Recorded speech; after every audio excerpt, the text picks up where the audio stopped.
So, what are you taking? French, tech, and American literature. I'm in practically every one of my classes. Is that good or bad? I think that's good.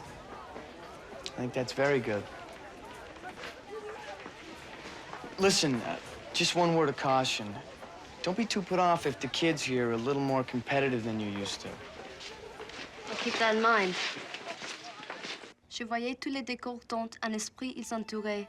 Vêtements, draps, meubles. Je lui prêtais des armes une figure. Je voyais tout ce qui le touchait, comme il aurait voulu le créer pour lui. Putting aside the music of My Fair Lady for a second, when I read Pygmalion, I couldn't help but think that Shaw was a total misogynist. With fiber optics, you can't depend on an internal light source unless you can differentiate between the filters. Anna said you were smart, but she didn't mention you were a genius. Oh, come on, I just like to participate in class discussions. You mean dominate? Hey, all I want to do is get into a good college like everybody else. Well, something tells me you won't have any problem getting a scholarship.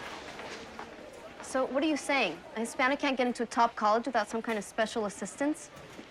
I didn't say that. No, not in so many words, but when you bring up a minority scholarship out of the blue, it's pretty obvious what kind of stereotypes you're carrying around. Well, wait a second. Who said anything about a minority scholarship? I was talking about financial aid, something practically everyone can use, including me. So excuse me if I didn't realize you were independently wealthy.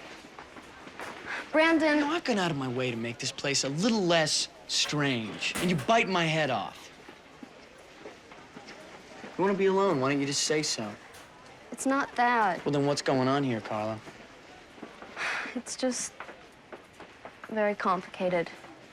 Well, I'd love to hear all about it someday, but the fact is I gotta be at work in 20 minutes. You work? Yeah, I work. Or doesn't that fit whatever Beverly Hills stereotype you're carrying around these days? Touché. Olé.